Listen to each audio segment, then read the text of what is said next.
ಈ ಕ್ಷೇತ್ರದ ಮಾನ್ಯ ಶಾಸಕರಾದಂಥ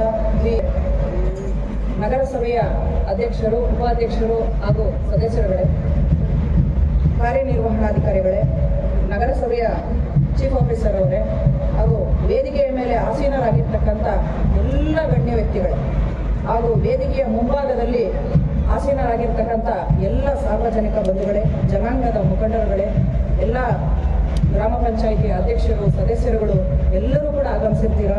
ಸಾರ್ವಜನಿಕ ಬಂಧುಗಳೆಲ್ಲ ಆಗಮಿಸಿದ್ದೀರಾ. ಮಾಧ್ಯಮ ಮಿತ್ರರೇ, ಪ್ರೀತಿಯ ಪುಟಾಣಿಯ ಮಕ್ಕಳೇ, ಎಲ್ಲರಿಗೂ ಕೂಡ ಅಂಬೇಡ್ಕರ್ ಜಯಂತಿಯ 134ನೇ ಜಯಂತಿಯ ಆರ್ಥಿಕ ಶುಭಾಶಯಗಳನ್ನು ಕೊಡ್ತಾ ಇದ್ದೀನಿ. ನಮ್ಮ ನಾಗರಾಜ್ ಸರ್ ಅವರು ಬಹಳ ವಿಸ್ತೃತವಾಗಿ ಬಹಳ ಚೆನ್ನಾಗಿ ಅಂಬೇಡ್ಕರ್ ಅವರ ಬಗ್ಗೆ ಭಾಷಣವನ್ನು ಮಾಡಿದ್ರು. ನಾನು ಸಮಯದ ಅಭಾವವಿರೋದ್ರಿಂದ ನಾನು ಮುಖ್ಯವಾದ ಒಂದೆರಡು ಅಂಶಗಳನ್ನು ಹೇಳೋದಕ್ಕೆ ಇಷ್ಟಪಡ್ತೀನಿ. ಇವತ್ತು ನಮ್ಮ ಭಾರತದಲ್ಲಿ ಮಾತ್ರ ಅಂಬೇಡ್ಕರ್ ಜಯಂತಿಯನ್ನು ನಾವು ಆಚರಣೆ ಮಾಡ್ತಾ ಇಲ್ಲ. ವಿಶ್ವದ 143 ದೇಶಗಳು ಇವತ್ತು ಅಂಬೇಡ್ಕರ್ ಜಯಂತಿಯನ್ನು ಆಚರಣೆ ಮಾಡ್ತಾ ಇದ್ದಾರೆ.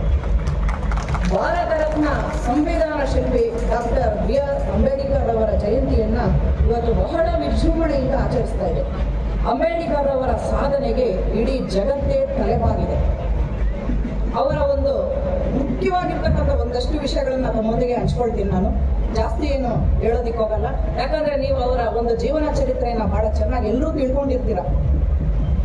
ಅಂಬೇಡ್ಕರ್ ಅವರು ನ್ಯೂಯಾರ್ಕ್ನ ಕೊಲಂಬಿಯಾ ವಿಶ್ವವಿದ್ಯಾಲಯದಲ್ಲಿ ವಿದ್ಯಾಭ್ಯಾಸವನ್ನ ಮಾಡ್ತಾರೆ. ಕೊಲಂಬಿಯಾ ವಿಶ್ವವಿದ್ಯಾಲಯದವರು ಒಂದು ರಿಸರ್ಚ್ ಮಾಡ್ತಾರೆ. ಇಡೀ ಜಗತ್ತಿನಲ್ಲಿ ಇರ್ತಕ್ಕಂಥ ಎಲ್ಲಾ ವಿದ್ವಾಂಸರನ್ನ ಪಟ್ಟಿ ಮಾಡ್ತಾರೆ. ನ್ಯೂಯಾರ್ಕ್ನ ಕೊಲಂಬಿಯಾ ವಿಶ್ವವಿದ್ಯಾಲಯದವರು ಆ ಒಂದು ಪಟ್ಟಿಯಲ್ಲಿ ಮೊದಲ ಸ್ಥಾನದಲ್ಲಿ ಫಸ್ಟ್ ಸ್ಕಾಲರ್ ಅಂತ ಹೆಸರು ಪಡಿತಕ್ಕಂಥವರು, ಇಡೀ ವಿಶ್ವದಲ್ಲೇ ಮೊದಲ ಸ್ಥಾನದಲ್ಲಿ ಹೆಸರು ಪಡಿತಕ್ಕಂಥವರು ಡಾಕ್ಟರ್ BR ಅಂಬೇಡ್ಕರ್ ಅವರು. ಈಗಲೂ ಕೂಡ ಅಲ್ಲಿ ಕಂಚಿನ ಪ್ರತಿಮೆಯನ್ನು ಸ್ಥಾಪನೆ, ವಿದೇಶದಲ್ಲಿ ವ್ಯಾಸಂಗವನ್ನ ಮಾಡಿ PhD ಮುಗಿಸಿ ಡಾಕ್ಟರೇಟ್ ಪಡೆದಂತ ಮೊದಲ ಭಾರತೀಯರು ಕೂಡ ಡಾಕ್ಟರ್ BR ಅಂಬೇಡ್ಕರ್ ಅವರು. ಹೀಗೆ ಹೇಳ್ತಾ ಹೋದ್ರೆ ವಿಶ್ವದಲ್ಲಿ ಪ್ರಪ್ರಥಮ ಸ್ಥಾನವನ್ನ ಬಹಳಷ್ಟು ಅಂಶಗಳಲ್ಲಿ ಇವರೇ ಪಡೆದಿದ್ದಾರೆ. ಅಂಬೇಡ್ಕರ್ ಅವರ ಜೀವನ ಚರಿತ್ರೆಯೇ ಒಂದು ದೊಡ್ಡ ಗ್ರಂಥಾಲಯ ಇದ್ದಾಗೆ. ಅವರ ಜೀವನ ಚರಿತ್ರೆಯನ್ನ ನಾವು ಅಭ್ಯಾಸ ಮಾಡಿದ್ರೆ ಸಾಕು, ಎಷ್ಟೋ ವಿಶ್ವವಿದ್ಯಾಲಯಗಳನ್ನ ಓದಿದ್ದಕ್ಕೆ ನಾವು ಸಮ. ಅವರ ಒಂದು ಜೀವನ ಚರಿತ್ರೆಯನ್ನ ಓದ್ತಾ ಹೋದ್ರೆ ನಮ್ಮ ಹೃದಯದ ವೈಶಾಲ್ಯತೆ ಬೆಳೀತಾ ಹೋಗುತ್ತೆ, ನಮ್ಮ ಮನಸ್ಸಿನ ವೈಶಾಲ್ಯತೆ ಬೆಳೀತಾ ಹೋಗ್ತದೆ, ನಮ್ಮ ಮನಸ್ಸು ವಿಶಾಲವಾಗುತ್ತಾ ಹೋಗುತ್ತೆ. ನಮ್ಮ ಮನಸ್ಸು ಚಿಕ್ಕದಾಗಿ ಸಂಕುಚಿತವಾಗಿ ನಾವೊಂದು ಹಳ್ಳಿಗೋ ಅಥವಾ ಒಂದು ತಾಲೂಕಿಗೋ ಒಂದು ಜಿಲ್ಲೆಗೋ ಒಂದು ರಾಜ್ಯಕ್ಕೆ ಸೀಮಿತ ಆಗಿರ್ತೀವಿ. ಆದರೆ ಅವರ ಒಂದು ಜೀವನ ಚರಿತ್ರೆಯನ್ನ ಅವರ ಆಳವಾಗಿ ಅಧ್ಯಯನ ಮಾಡ್ತಾ ಹೋದ್ರೆ ನಿಜವಾಗ್ಲೂ ಕೂಡ ನಾವು ವಿಶ್ವ ಮಾನವರಾಗ್ತೀವಿ. ಅವರಲ್ಲಿ ಇರ್ತಕ್ಕಂಥ ಸಂದೇಶಗಳನ್ನ ಮೈಗೂಡಿಸಿಕೊಂಡ್ರೆ ವಿಶ್ವ ಮಾನವರಾಗೋದ್ರಲ್ಲಿ ಯಾವುದೇ ಅನುಮಾನ ಇಲ್ಲ. ಅಂಬೇಡ್ಕರ್ ಅವರು ಹೇಳ್ತಾರೆ, ನಾವು ಸುಖವಾಗಿದ್ದೀವಿ ಅಂದ್ರೆ ಸಾಲದು, ನಮ್ಮಿಂದ ಎಷ್ಟು ಜನ ಸುಖವಾಗಿದ್ದಾರೆ ಅನ್ನೋದು ಮುಖ್ಯ. ಆಗ್ಲೇ ಮನುಷ್ಯನ ಜೀವನ ಸಾರ್ಥಕ ಆಗೋದು. ನಾವೊಬ್ಬರು ಸುಖವಾಗಿದ್ದೀವಿ ಅಂದಿದ್ರೆ ಅಂಬೇಡ್ಕರ್ ಅವರು ಇಷ್ಟೆಲ್ಲ ಹೋರಾಟಗಳನ್ನ ಮಾಡಿ ಇಷ್ಟೆಲ್ಲ ಸಾಧನೆ ಮಾಡ್ತಕ್ಕಂಥ ಅವಶ್ಯಕತೆ ಇರಲೇ ಇಲ್ಲ. ದೇವರ ದೃಷ್ಟಿಯಲ್ಲಿ ಎಲ್ಲರೂ ಸಮಾನರು, ಆದ್ರೆ ಮನುಷ್ಯನ ದೃಷ್ಟಿಯಲ್ಲಿ ಪ್ರತಿಯೊಬ್ಬರು ಸಮಾನರು ಎಂಬತಕ್ಕಂಥ ಭಾವನೆ ಬಂದಾಗಲೇ ಈ ಸಮಾಜದ ಒಂದು ಬದಲಾವಣೆ ಸಾಧ್ಯ. ಅದುವರೆಗೂ ಕೂಡ ಸಮಾಜ ಬದಲಾಗುವುದಿಲ್ಲ. ಈ ಸಮಾಜ ಬದಲಾಗುವವರೆಗೂ ಕೂಡ ನಾನು ಹೋರಾಟ ಮಾಡ್ತಾ ಇರ್ತೀನಿ ಅಂತ ಹೇಳ್ತಾರೆ.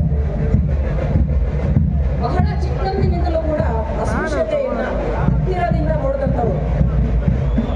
ಬಾಬಾ ಸಾಹೇಬರು ಕುಡಿಯೋದಿಕ್ಕೆ ನೀರು ಕೊಟ್ಟಿರೋದಿಲ್ಲ, ಓದೋದಿಕ್ಕೆ ಪುಸ್ತಕ ಕೊಟ್ಟಿರೋದಿಲ್ಲ, ಕೆಲವೊಂದು ಮನೆಗಳಿಗೆ ಬಾಡಿಗೆ ಹೋದಾಗ ಅವರಿಗೆ ಬಾಡಿಗೆ ಸಿಕ್ಕಿರೋದು. ಬಹಳಷ್ಟು ನೊಂದು ಬೆಂದು ಅಸ್ಪೃಶ್ಯತೆಯ ಈ ಜ್ವಾಲೆಯಲ್ಲಿ ಬೆಂದು ಬಳಲಿ ನೊಂದು ಬಹಳಷ್ಟು ಕಷ್ಟಪಟ್ಟಿರ್ತಕ್ಕಂಥವ್ರು. ಇಡೀ ಭಾರತಕ್ಕೆ ತಡವಾದಿಯಾದಂಥ ಕೋಟ್ಯಂತರ ಜನರ ಹಣೆ ಬರವನ್ನ ಬದಲಿಸಿರ್ತಕ್ಕಂಥ ಇವತ್ತು ಭದ್ರ ಬುನಾದಿಯಾಗಿ ನಾವು ಆಡಳಿತ ನಡೆಸಬೇಕು ಅಂತಂದ್ರೆ ಅವರ ಒಂದು ಕೈದೀವಿಗೆ ಇಡೀ ಜಗತ್ತೇ ಅವರಿಗೆ ಅವರ ಒಂದು ಕೈದೀವಿಗೆ ನಮಸ್ಕರಿಸ್ತಾ ಇದೆ. ಅಂತ ಅದ್ಭುತವಾದ ಗ್ರಂಥನೇ ನಮ್ಮ ಸಂವಿಧಾನ. ಅವರ ಒಂದು ಸಂಕುಚಿತ ಮನೋಭಾವ ಇದ್ದಿದ್ರೆ ಅವರಲ್ಲಿ, ಅವರು ಕರಡು ಸಮಿತಿಯ ಅಧ್ಯಕ್ಷರಾಗಿದ್ದರು. ನಮ್ಮ ಸಂವಿಧಾನದ ಕರಡು ಸಮಿತಿಗೆ ಅಧ್ಯಕ್ಷರಾಗಿದ್ದರು. ಅವರೇನಾದ್ರು ನಾನು ಮೊದಲಿಂದ ಕಿರುಕುಳ ಅನುಭವಿಸ್ತಾ ಬಂದಿದ್ದೀನಿ, ಬಂದಿದ್ದೀನಿ, ನಾನು ಯಾಕೆ ಇಷ್ಟೆಲ್ಲ ಮಾಡಬೇಕು ಅನ್ನೋ ಒಂದೇನಾದರೂ ಅವರ ಸಂಕುಚಿತ ಮನೋಭಾವ, ಸಣ್ಣ ಮನಸ್ಸೇನಾದರೂ ಅವರಲ್ಲಿ ಬಂದ್ಬಿಟ್ಟಿದ್ದಿದ್ರೆ ನಿಜವಾಗ್ಲೂ ಕೂಡ ಇವತ್ತು ನಮ್ಮ ಲಿಖಿತ ಸಂವಿಧಾನ ಏನಿದೆ, ಇಡೀ ಪ್ರಪಂಚದ ಮೆಚ್ಚುಗೆಯನ್ನು ಗಳಿಸಿರ್ತಕ್ಕಂಥ ಈ ಸಂವಿಧಾನವನ್ನು ರಚನೆ ಮಾಡಕ್ಕೆ ಸಾಧ್ಯನೇ ಇರಲಿಲ್ಲ. ಅವರು ಈ ಸಂವಿಧಾನ ಕರಡು ಸಮಿತಿಯ ಅಧ್ಯಕ್ಷರಾಗಿದ್ದುಕೊಂಡು ಇಡೀ ಭಾರತದ ಜನಾಂಗವನ್ನು ಮನಸ್ಸಲ್ಲಿ ಇಟ್ಕೊಂಡಿದ್ರು. ಮೇಲ್ವರ್ಗದವರು, ಕೆಳವರ್ಗದವರು, ಶೋಷಿತ ಸಮುದಾಯದವರು, ಮಹಿಳೆಯರು, ಕಾರ್ಮಿಕರು, ರೈತರು, ಹೀಗೆ ಯಾವುದನ್ನು ಭೇದ ಭಾವ ಮಾಡಲಿಲ್ಲ. ಜಾತಿ, ಮತ, ಭೇದ, ಲಿಂಗ ತಾರತಮ್ಯ ಯಾವುದನ್ನು ಅವರು ಪರಿಗಣಿಸಲಿಲ್ಲ. ಅವರಲ್ಲಿದ್ದು ಸಹಕಾರ, ಸಮಾನತೆ, ಸಹಬಾಳ್ವೆ, ಭ್ರಾತೃತ್ವ, ಬಂಧುತ್ವ ಭಾವನೆಯನ್ನ ನಾವು ಜಾಗೃತಗೊಳಿಸಬೇಕು.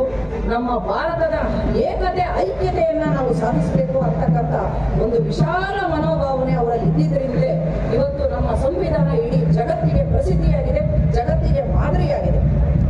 ಯಾವುದೋ ಒಂದು 4 ರಾಜ್ಯಗಳನ್ನ ಇಟ್ಟುಕೊಂಡಿರ್ತಕ್ಕಂಥ ದೇಶ ಸಂವಿಧಾನವನ್ನು ರಚನೆ ಮಾಡೋದು ಬಹಳ ಸುಲಭ. ನಮ್ಮ ಭಾರತ ಹಲವು ರಾಜ್ಯಗಳಿದೆ, ಹಲವು ಪ್ರಾಂತ್ಯಗಳಿದೆ, ಸುಮಾರು ಭಾಷೆ ಮಾತಾಡ್ತಕ್ಕಂಥ ಜನರಿದ್ದಾರೆ, ಹಲವಾರು ಧರ್ಮಗಳಿದೆ, ಹಲವಾರು ಮತಗಳಿದೆ, ಹಲವಾರು ಜನಾಂಗಗಳಿದೆ, ತಮ್ಮದೇ ಆದಂತಹ ಆಚರಣೆಗಳಿದ್ದಾವೆ, ಸಂಪ್ರದಾಯಗಳಿದ್ದಾವೆ. ಇವರೆಲ್ಲರನ್ನೂ ಕೂಡ ಗಮನದಲ್ಲಿ ಇಟ್ಕೊಂಡು ಅವರು ರಚನೆ ಮಾಡಿದ್ರಲ್ಲ ಸಂವಿಧಾನ, ನಿಜವಾಗ್ಲೂ ಕೂಡ ಅವರು ಜಗತ್ ಪೂಜ್ಯರು. ಅವರನ್ನ ನಾವು ಇವತ್ತು ಫೋಟೋಗಳಲ್ಲಿ ಇಟ್ಕೊಂಡು ಪೂಜೆ ಮಾಡೋದಾಗ್ಲಿ, ಆಫೀಸ್ಗಳಲ್ಲಿ ಇಟ್ಕೊಳ್ಳೋದಾಗ್ಲಿ ಅಲ್ಲ, ನಿಜವಾಗ್ಲೂ ಅವರು ನಮ್ಮ ಹೃದಯದಲ್ಲಿ ಸ್ಥಾನ ಪಡಿಬೇಕು. ನಮ್ಮ ಇಡೀ ಭಾರತೀಯರ ಹೃದಯದಲ್ಲಿ ಅವರಿಗೆ ಸ್ಥಾನ ಇದೆ. ಇವತ್ತು ಇಡೀ ಜಗತ್ತಿನಲ್ಲಿ ಪ್ರತಿಮೆಗಳಿದೆ ಅಂತಂದ್ರೆ ಅದು ಹೆಚ್ಚು ಪ್ರತಿಮೆಗಳಿರೋದು ಡಾಕ್ಟರ್ ಬಾಬಾ ಸಾಹೇಬ್ ಅವರು. ಇಡೀ ಭಾರತದಲ್ಲಿ ನಾವು ನೋಡಕ್ ಹೋದ್ರೆ ಹೆಚ್ಚು ಪ್ರತಿಮೆಗಳು ನಮಗೆ ಕಾಣ್ತಕ್ಕಂಥದ್ದು ಬಾಬಾ ಸಾಹೇಬ್ ಅಂಬೇಡ್ಕರ್ ಅವರು. ಅಂತ ಮಹಾನ್ ವ್ಯಕ್ತಿಗಳು ನಮ್ಮ ಭಾರತದ ಸಂವಿಧಾನವನ್ನ ನಮಗೆ ರಚನೆ ಮಾಡಿಕೊಟ್ಟು ಭದ್ರವಾದಂತ ಇವತ್ತು ಬುನಾದಿಯನ್ನ ಕೊಟ್ಟಿದ್ದಾರೆ. ಅದರ ಮುಖಾಂತರ ಆಡಳಿತವನ್ನ ಮಾಡಿ ನಮ್ಮ ಭಾರತ ವಿಶ್ವದ ಪಟ್ಟಿಗಳಲ್ಲಿ ಪ್ರಮುಖವಾದಂತಹ ರಾಷ್ಟ್ರಗಳ ಸಾಲಿನಲ್ಲಿ ಇವತ್ತು ನಿಂತಿದೆ. ಬಾಬಾ ಸಾಹೇಬ್ ಅಂಬೇಡ್ಕರ್ ಅವರು ಬರೆದಿರ್ತಕ್ಕಂಥ ಪುಸ್ತಕಗಳು ಹಲವಾರು ಪುಸ್ತಕಗಳು, ಸುಮಾರು 20,000 ಪುಟಗಳನ್ನ ಅವರ ಕೈಯಿಂದಲೇ ಬರೆದಿದ್ದಾರೆ. ಅಂತ ಮಹಾನ್ ಭಾವರು, ಅಷ್ಟೊಂದು ತಾಳ್ಮೆ ಇತ್ತು. ಮಹಾರ್ ಜಾತಿ ಅನ್ನೋ ಒಂದೇ ಒಂದು ಕಾರಣಕ್ಕೆ ಅವರಿಗೆ ವಕೀಲ ವೃತ್ತಿಯನ್ನು ಆರಂಭಿಸೋದಕ್ಕೆ ತುಂಬಾ ಕಷ್ಟ ಆಯಿತು. ಅವರಿಗೆ ಅಲ್ಲೆಲ್ಲೂ ಕೂಡ ಆಫೀಸಲ್ಲಿ ಒಂದು ಕೋಣೆಯಲ್ಲಿ ಅವರು ವೃತ್ತಿ ಮಾಡೋದಕ್ಕೆ ಅವಕಾಶ ಕೊಡಲಿಲ್ಲ. ಕೊನೆಗೆ ಮರದ ನೆರಳಲ್ಲಿ ಬಂದು ಕೂತ್ಕೊಂಡು ಅವರು ವಕೀಲ ವೃತ್ತಿಯನ್ನು ಪ್ರಾರಂಭ ಮಾಡ್ತಾರೆ. ಅದು ಒಂದು ಇತಿಹಾಸನೇ ಸೃಷ್ಟಿ ಆಗ್ತದೆ. ಒಬ್ಬ ಜಡ್ಜನ್ನ ಅವರ ಮನಸ್ಸನ್ನ ಪರಿವರ್ತನೆ ಮಾಡ್ತಾರೆ. ಹೀಗೆ ನಾವು ಹೇಳ್ತಾ ಹೋದ್ರೆ ಬಾಬಾ ಸಾಹೇಬ್ ಅಂಬೇಡ್ಕರ್ ಬಗ್ಗೆ ಬಹಳಷ್ಟು ನಾವು ಹೇಳ್ತಾನೆ ಹೋಗ್ಬೋದು.